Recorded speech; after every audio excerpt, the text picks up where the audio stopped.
and welcome to Never Seen a Film Club, the film club where we watch films that you've never seen. I'm Emma Bainbridge, and joining me as always is my amazing co-host. Where is he? I don't know. Jesus Christ. You might have noticed that Robert's not here. Unfortunately, Robert couldn't join us this month. He is a very busy man, but we have such a treat in store. We have a remote guest joining us all the way from sunny California. We have JJ McKenna. Hi, JJ. How are you today? I'm very well, thank you. I'm, as you said, here in California, from San Francisco, just north of San Francisco. Although I'm no stranger to the accidental theater, since I'm frequently camera operator. So from this chair right here. Yeah, I can attest to your camera skills, JJ. It's great to have you here. And this month we're discussing our film of the month, which was Little Miss Sunshine from 2006. I couldn't help noticing Dwayne has stopped speaking. Oh, yeah, he's taken a vow of silence. Cheryl, remember when Olive was runner-up in the regional Little Miss Sunshine? Well, the girl who won had to forfeit her crown. I don't know why, something about diet pills, but anyway, now she has a place in the state contest in Redondo Beach. We're going to California. There are two kinds of people in this world, winners and losers. Sarcasm is the refuge of losers. How much do I owe you for those pearls of Oh, that one's on the house. Stop You're it. not going to Stop it. charge me Stop for it. that? Laugh it up. He started it. A la mode translates as in the fashion. A la mode. Mike, shut up. Everybody push! Dwayne, that's your name, right? Are you getting any? My God, man. Dad. You should be getting that young Dad. stuff. I know you're a homo and all, but maybe you can appreciate this. Dad, that's enough. Stop it. You're not going to shut me up. I still got Nazi bullets in my head. Hey! Oh, how about that? Little Miss Sunshine is a joint director, Valerie, Faris and Jonathan Dayton, who are a married couple, and they do lots of projects together, which is always interesting. And the film was written by Michael Arndt. Stars, obviously, Greg Kinnear, Toni Collette, Dano, Abigail Breslin, Alan Arkin, and Steve Carell. Yes. We got there in the end.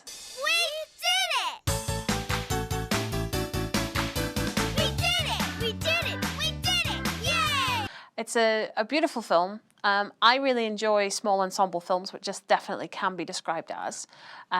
Small stories told in big ways is the way that I like to describe it.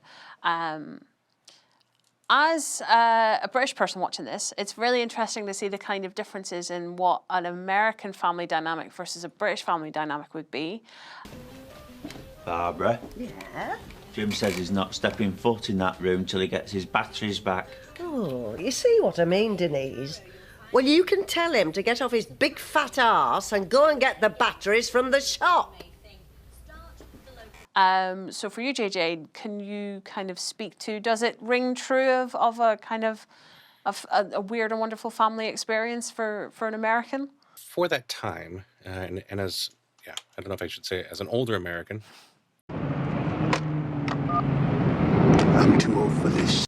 As an old American, I probably resonated more with Alan Arkin's character, the entirely inappropriate grandfather whose every line I adored, not just because he's Alan Arkin, but having watched the kind of film he does has always been like an independent film.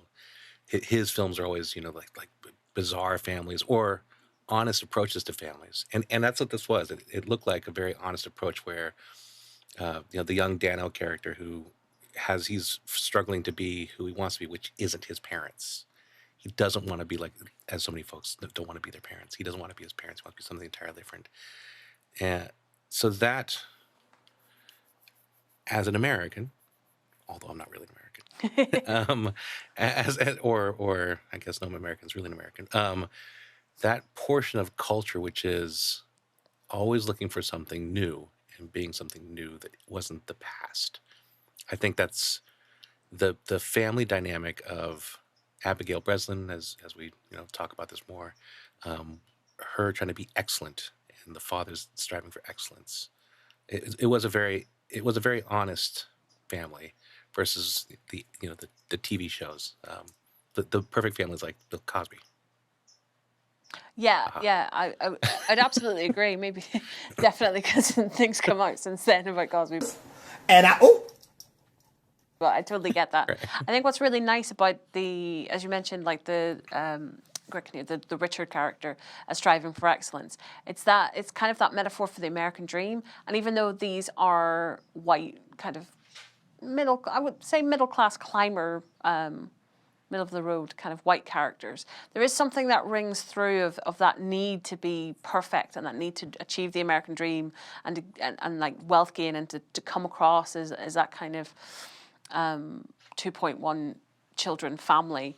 And what's really interesting for me is that how much of a blended family this is, and it's not rammed down your throats. Like the Paul Dano character is like Richard's his stepfather, so he has his dad in another state, and Abigail Breslin's character Olive is like this new golden child, and like the thing very clearly that Richard very clearly favors Olive in their household, and she is the kind of the sweet youngest child, and then Alan Arkin's character is just amazing. Like, I love his character so much, just of this like disgruntled old man who's been chucked out of his dream home because he decided to take on.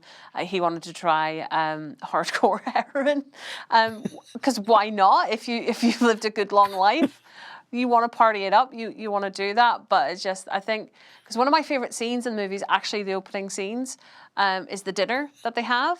I love that. I love that scene where they're eating like the bad fried chicken and just everyone is grumpy and disgruntled, and there's just like little snippets of all the kind of past trauma of the family, so it seeps through. And I think that's what's actually dishonest about the film, is that the American family, the nuclear family, isn't that.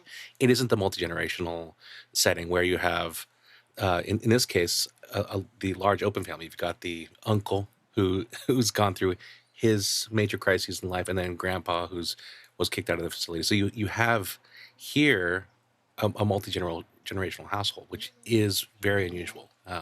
And then the story that goes on, what makes it so fun is it is different. I think that's probably why, if this were a story just about a regular family living with a regular life, it wouldn't be a funny story.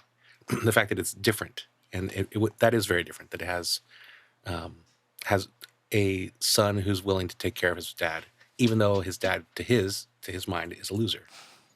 And it's the story is so much about excellence, trying to achieve excellence with 9 steps, and looking at the number 9 a couple of times. Like that you mentioned the opening scene. The opening scene has him giving his presentation. He's got the 9 steps, and there's only 9 people in the class. They're looking at the numbers for the family, what the director was looking for as they were writing the story.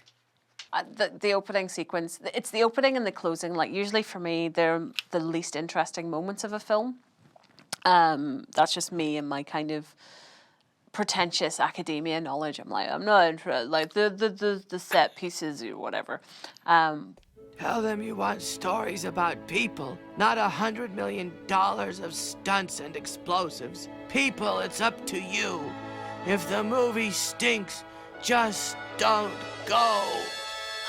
The first 15 to 20 minutes of this film, I could start, in my mind, is that moment where they're just about to leave, could just be a short film of itself.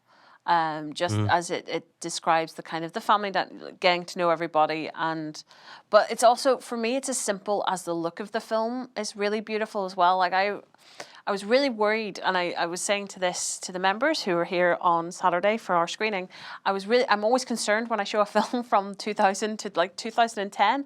It's when I started to really love cinema, but those films tend to be very problematic now. Problematic. He's a problem. So I'm like, am I misremembering how sweet and wholesome and like gorgeous this film is? And luckily I wasn't. But even just the cinematography and the direction of that kind of softer, more pastel color palette that runs through it, not a kind of Wes Anderson way with pretension, but just in a kind of like a soft glow of normality. Like the set for the house is just gorgeous, because in its mundane nature, just the fact that everything's a bit run down, and the lighting and the kind of the color palette of all the characters reflects that really nicely without being too obvious. I just really like that as well, and then the score underneath it is just gorgeous. But But yeah, I think there's always something nice about a film that has a journey in it, whether it's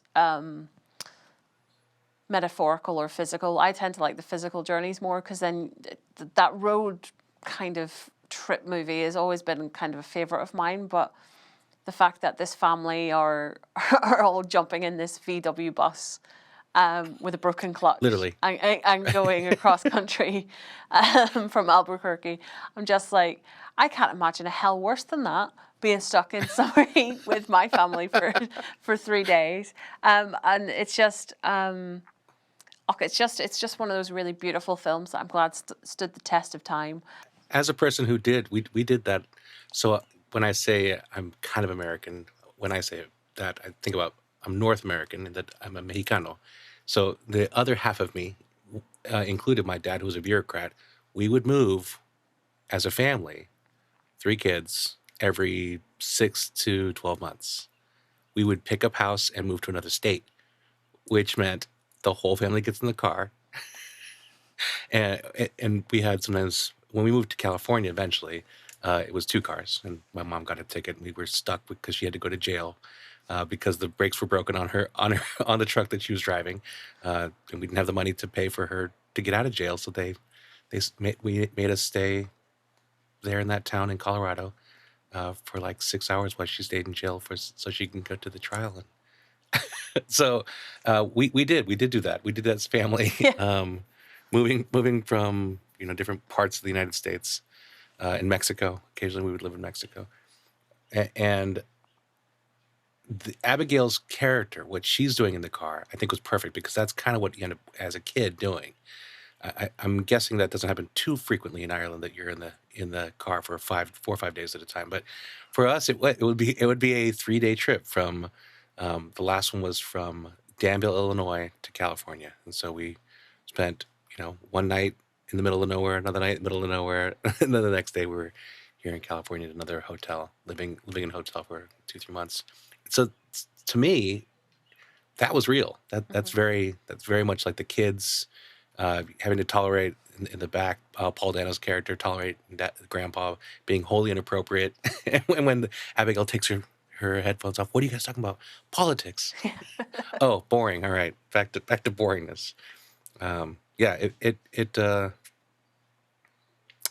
It was real. That was a very real moment. That was a very real time in how, and I loved that they left the character too. They left Abigail behind at one point because they're so frustrated with the having failed at excellence, and now the one child that will be excellent or figure out what excellence is, she's left back at the gas station.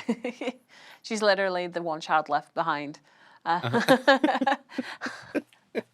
That moment is just so good. We don't have big, massive, like 4 or 5 days. I think the most you get is 4 or 5 hours, because we can top and tail the country in about 6 hours, which is, it's not ideal. But even at that, the bit where she's like, listening to music while her parents argued, that's like something that we would do every summer, is we would drive down from Belfast down to Mullingar, which is like a 6-hour drive, give or take, with a break in the middle. And that, watching my parents kind of argue with each other through the kind of the back seats with headphones on, and then being like, what are you guys talking about? And then very clearly they're like, it's none of your business, you need to shut up. But the moment where she's left behind is just like, it's so bittersweet. Because again, that, not to the extent that I've had to be scooped up in a moving VW bus, but I was left behind once, and just that bewilderment of like, oh, people have gone off without me, and when did they not notice? My parents got 5 minutes down the road, and they were like, oh crap, there's no child in the backseat. And I was like, I was just stood at a little chef, just being like, with a magazine or something. I was like, what's going on? But just that little moment where she's just like, she's not even upset. She's just like slightly confused about where they've gone. And it's just... Do you have siblings? I don't. Well, I do, but they're very much older than me. They're like 15 years older than me. Well, how did your parents forget you? It's very easy. I'm very quiet. What else could we be forgetting? Kevin! How could we do this? We forgot him. We didn't forget him. We just miscounted. I'm kind of forgettable. No, I think it's one of those things where they're so preoccupied with themselves that they just were like, oh, we'll just go. And I think I was about 8 or 9 at the time. So I was old enough that I should have got myself into the car, but I just didn't. I was just stood there, and then they went. And I remember watching the car come back around, this kind of green Skoda, just like kind of go speed up and then slow down very quickly and like come back round, and then being told off very, very, very badly for that. And then I was just like, it's not my fault. I just stood here. I was waiting to get in the car or whatever. But yeah, so the parallels between her and the Abigail Breslin's Olive character, it's one of the best written children that I've ever seen in a film, because she's not like overly annoying. She's just annoying as in the fact that she's 7 and doesn't know how things work.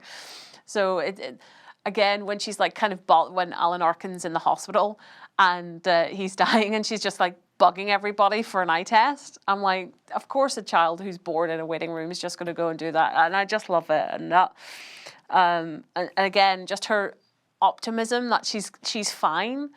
And then that heartbreaking contrast when they're in that motel room and she's like, am I a loser? Because my daddy hates losers. And I'm just like, oh no. Grandpa? What? I don't want to be a loser. You're not a loser. Where'd you get the idea you're a loser? Because Dad hates losers. Whoa. Back up a minute. You know what a loser is? A real loser is somebody that's so afraid of not winning, they don't even try. Now, you're trying, right?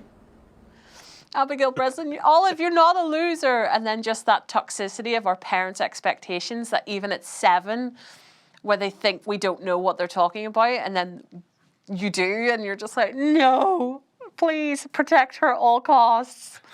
Well, there is that the beginning of that is the diner scene where they're ordering, and Dad orders a 5 and Mom, Dad orders a 5, Mom orders a 7, and she orders the a la mode. Yep.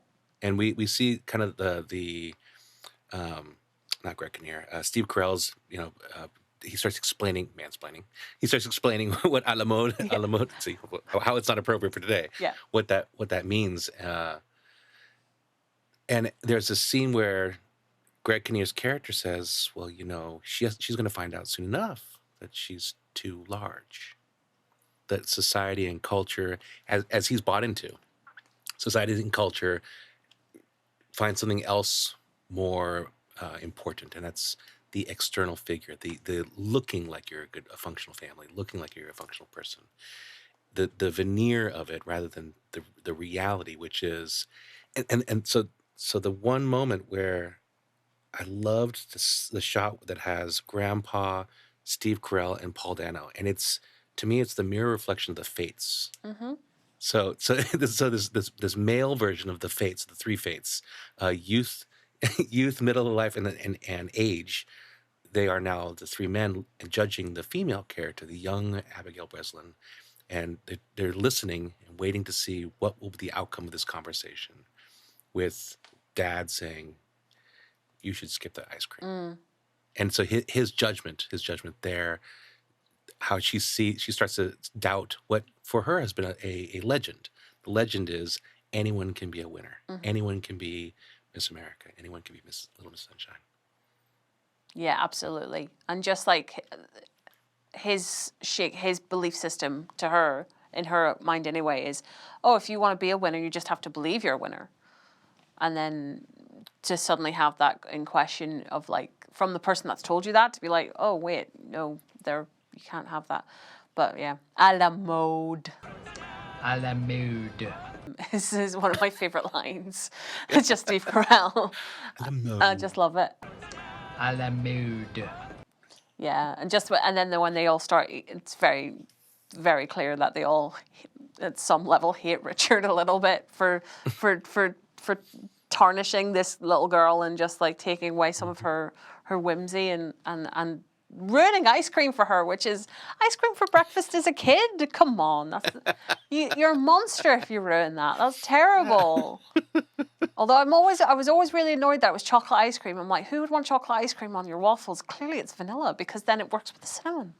But That's just maybe a personal preference on that one. But yeah, his whole. It's hard to find any sympathy, I think, for the Richard Hoover character.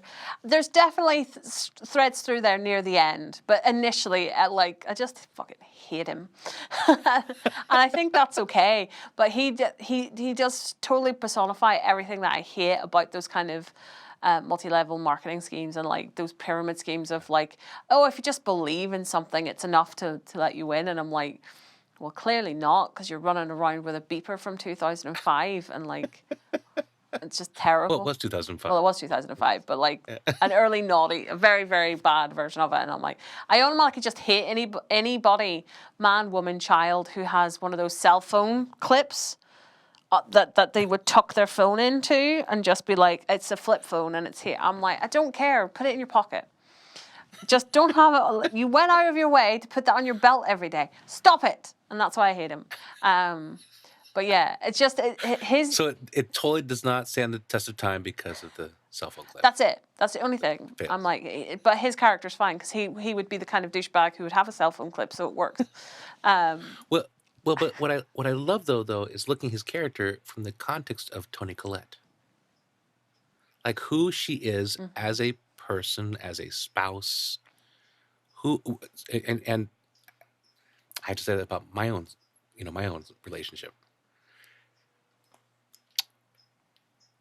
When I say that I'm a loser, what am I saying about my partner? When I say that about me, what am I saying about their choices?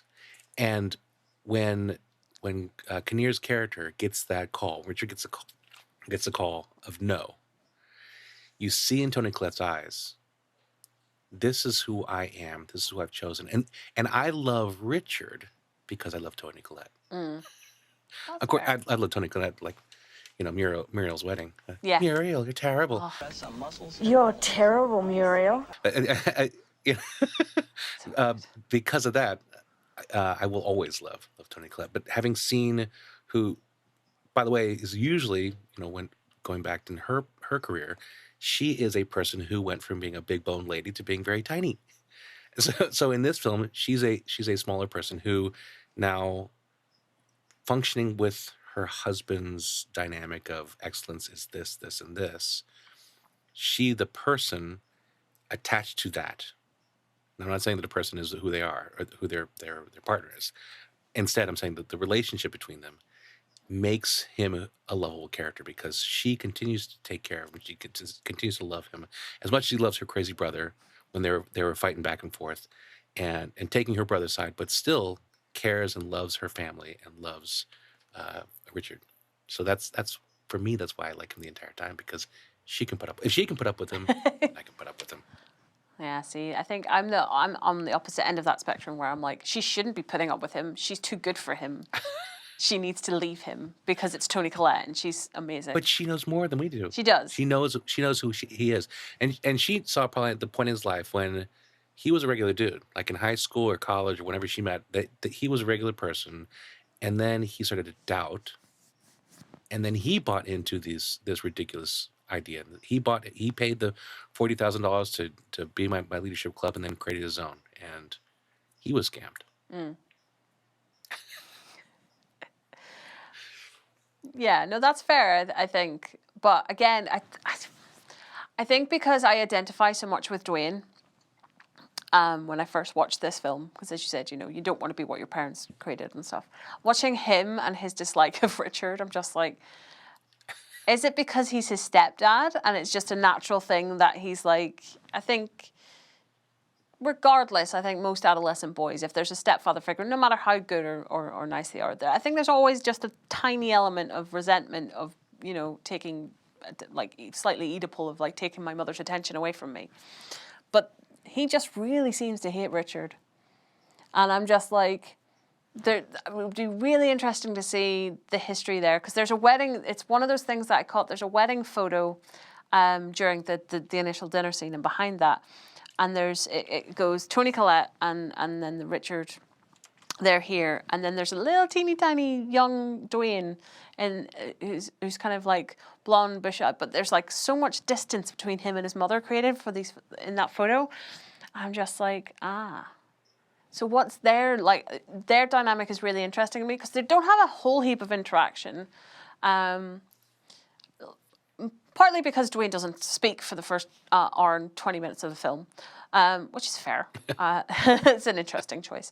But it's just interesting to see him interact with Richard versus him interacting with his uncle and with his step-grandfather, like all these male figures in his life. And it's just like, and then, again, is it just Richard's overly optimistic and like he hates that because he's a teenager and teenagers hate optimism, or is there something deeper there? And I like the unanswered questions that are there. It's not all laid out for us as the viewer. There's going to be questions throughout the whole thing, but I like that you can leave that up to your imagination. Yeah, I do enjoy the kind of disdain that Paul Dano has for the Greg Kinnear character. Just that bit in the diner, like after that whole ice cream incident, just that little moment where he like spits the straw cover at him and it hits him in the face, and he can't react, and I'm just like, yeah, that's just those little are just brilliant. If you'd watched this at the time, I mean, I'm guessing you watched it at the time, and you remember at the time, Paul Dano wasn't a very well-known character. Like he did The Girl Next Door, where he's the famously well-endowed young man, and then he did he was a serial killer. Yes, yeah. So 2004, you just see him for one brief moment. So now to choose him to be the silent serial killer, because if you've watched him as a casting person, like the casting director is like, all right, well, let's find someone who will be a little bit afraid of. Might go to school with a shotgun and a a trench coat mafia kind of character, is refusing to talk and might have this really dark side, and has that darkness, that's part of the costuming of having added Paul Dano as this character, the really frightening personality that could at any point do something because you have no idea what he's thinking. You don't really know because he refuses to tell anyone what's going on. Mm-hmm.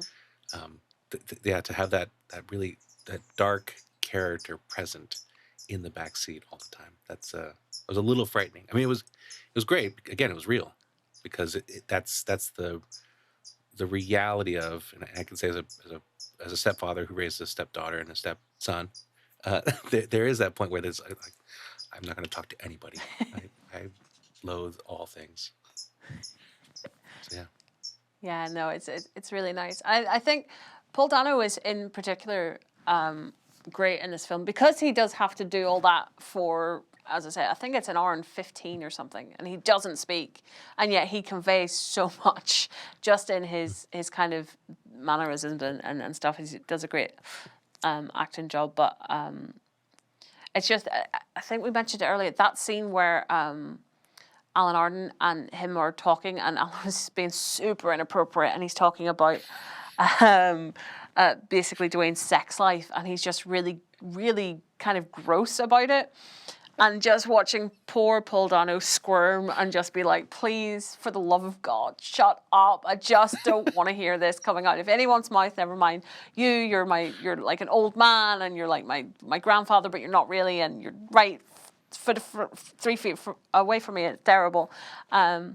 But I also kind of love just the honesty of the Alan Arkin character, like, because those men exist and I've met them, and they've been polite their whole lives. They've done the bare minimum to get through, and now they hit like 65, and they're like, I'm not going to police myself anymore. I'm just going to say whatever I want to say and basically fuck everybody else. Well, yeah. The thing is that personality was in there the entire time. I don't know if they were ever policing themselves. They thought they were policing themselves. Yeah. They were just a-holes the entire time, and finally, they can write it off as an excuse. I'm old. Which that same scene it was when he says, well, you started doing heroin. Yeah. He's like, I'm old. But don't you start, he tells Dano's character, don't you start using heroin, that'll kill you. But use it, because I'm old. So using that as an excuse is... yeah. Although that was one of the reasons why I'm pretty glad to start getting old. I've been looking forward to that for a while. Not to be unfiltered, but I think that portion of the character, and that actually I think is more of a reflection of having having done what I do in the mornings, early in the mornings, with gentlemen of that age, I think that speaks more to the culture. Like, I think there are certain cultures that, in the same kind of culture that leads people to be entirely dissatisfied with what they are, you know, at every stage. You know, like Kinnear's character's not happy with his family, his father, all aspects of his existence he loathes. Going back to Toni Collette, I still care for him because Toni Collette cares for him. Like, she sees that nugget of good inside what they're doing. So Arkin's character, as he's telling the son, the Dano's character, okay, do this to be happy. That is a reflection of that culture, and not, I think, beneficial for everyone. And looking at what motivates people to do different things, what motivates people to become different kinds of characters. Yeah, totally. I mean, it's interesting as well that there's all that development happening with those dynamics. Sorry, and then you have Frank, who's Steve Carell's character, who doesn't really have the same kind of journey into self-discovery as the other characters do, or anything like that. I don't think his is just. I think he is one of my favorite moments in the film, because he doesn't instantly get better, it would be so easy to be like, oh, he tried to kill himself, and through this magical journey through love and family, and at the end he would be recovered. He's not. He's still suffering a lot, and but what's nice is that just being around people that, like, I just really love the relationship between him and Dwayne when they're, especially near the end, because they definitely are cut from the same cloth, even if Dwayne doesn't want to admit that. They're just that lovely moment where they're kind of standing having a conversation on the boardwalk, and it's about everything and nothing, and it's just really lovely because they're just talking about kind of how suffering makes us who we are, and how when we look back on our suffering, we have to be grateful for it. I would argue that sometimes suffering's not. I could do without it, to be fair. If I could just develop as a person without suffering, I think that would be nice. But I think it is a fair point that it's just, and it's the exposition. It's like, look at the point of the film, and here it is, night in a Proustian bro, and now we're just going to go back and look at the horror that is under 18 beauty pageants, because they're terrifying. I'm glad they're kind of dying out, but all of those scenes, I'm just like in the horrors watching them, because you just know that everybody involved in those scenes, all those little kids, they come from that world, and I'm like, nobody should have to go through that. No, I don't. It just, all those pageants, they genuinely frighten me, and I'm just like, that's the real evil in the whole film. It's not heroin, it's beauty pageants. But then we get that lovely moment where the whole family jumps on stage and just dances, because they're all broken weirdos, and it's just so lovely. I can't remember off the top of my head. There was, I think this was at a time when beauty pageants started showing up in U.S. media, and which it was really creepy, like watching what folks do in the other America, the Deep South, a different culture again, that finds that it is horrifying. Like, it's absolutely it's the uncanny valley applied to humans, where no longer are these people real people anymore. They are now stepping into the realm of not quite AI. I would say unintelligent AI, or artificial unintelligence. It's a what beauty pageants are. It's absolutely terrifying to see that kind of reinforcement for young ladies who could absolutely do absolutely anything. Instead, they're being forced in these molds that is the Stepford babies into folks who vote against their own benefit later on. Absolutely. And I think that's what I love about Olive's talent portion being a striptease, because it's like it just is it's a middle finger to the beauty pageant industry, but it just kind of is calling it out for what it is. It's like, this is what essentially you're doing to these kids. Like, you're just using them to like kind of prostrate for their own entertainment and like brainwash them into thinking that this is unacceptable. Like they can't. It's so sad when you see like all these kids that, as you said, they get brainwashed into being like the ultra Republican Barbie doll kind of thing, and I'm like, that no, you could, because when you watch, my favorite thing is watching kids just play, especially little girls who find joy in being messy. And 90% of the time, if you just let kids be kids, everyone will play in a relatively similar way. But as soon as an adult starts to watch, girls start to mask, and it's something that we're taught to do from a really early age. And then the beauty pageant thing being an extreme version of that, even again, I'm just like, it just makes me so sad. But then I do, in the very end of that scene, the dad, the very obviously bored pageant dad, who's just like, who stands up at the end, it's like, yeah! Yeah! All right! I'm like, fair enough. We're all that guy where we're like, life is a beauty pageant and it's all terrible, but So, which one of you will it be? Like sands through the hourglass, so are the days of our lives. Iris, you taped your shows over it. But yeah, that guy's one of my favorite moments is like the dead silence broken by this big kind of beefy biker dad who's just been stuck there because clearly he's been berated by his wife / girlfriend to take their like toddler to do this, and he's just had enough. He's just like, whatever. But yeah, the whole film, like the metaphors of the film, I'm sure we could go on for another hour and talk about it. We're not going to do that, guys. Don't worry. We'll save that for off camera.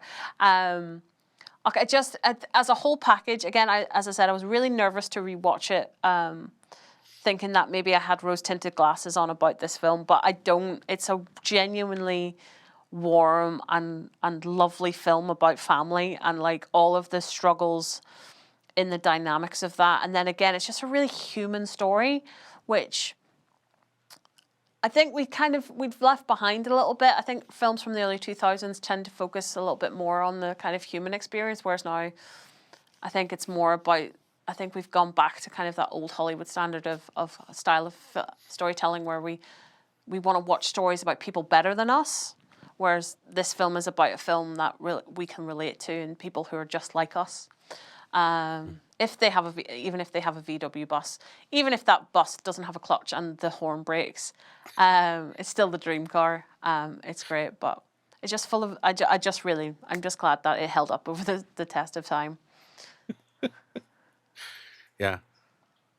No, it was it is. It's absolutely a masterpiece, not only for when it was made, a small photograph of a bunch of folks. Bunch of really amazing characters who would continue to make amazing work. Toni Collette, what she's continued to do, her continued work. Greg Kinnear hasn't done a whole lot since then. I mean, he's I think doing a film every so often. Then Paul Dano continues to stay dark, like he's really kind of terrifying. Now you seem like, oh, he's the bad guy. Yeah. Wherever he's going to be the bad guy. He's the serial killer. Yeah, he was with Batman. He was the bad guy in the Batman again too. He keeps on playing the bad guy. Kind of a bummer because he's really. I think he's I'd love to see him as the beautiful mind kind of character. The Russell Crowe's. He could play crazy. He could play crazy and deep and have long conversations. I think that'd be fun rather than the zealot. He plays a character zealot. I think fairly frequently, rather than being just a nuanced like this nuanced character that he plays. Mm-hmm. And then, yeah, Breslin has done some things that are kind of bizarre. Like she was in a film now as an adult where she's taken to the woods and she ends up killing everyone, which I thought was great. I'm like, yes, Little Miss Sunshine. That's a sequel. That's what happens when you make kids do beauty pageants. Yeah, she kills all the dudes who are trying to go after her. Nice. Perfect. Sorry, spoiler alert. Hey, if you didn't want spoilers, you should not be checking out this show. I put that on anywhere. Well, thank you so much for joining us from afar, JJ, and filling in Robert's massive shoes. I think you did an excellent job, so thank you very, very much for joining me. Thank you so much for joining us, and we will see you next time. Bye. Hey guys, thanks for watching. My name's Emma from Accidental Theatre. This is Robert J. Simpson from Cinepunkt, and we run Never Seen It Film Club, the film club where we watch films that you've never seen. We'd really appreciate it if you could come and join in to our membership programme, where you can come and see a lovely film in our beautiful book bar every month, and it costs just £3 a month, and it's amazing. The membership button should be right about here, so if you're just there. And if you can't join the membership, that's no problem, just like and subscribe to the channel.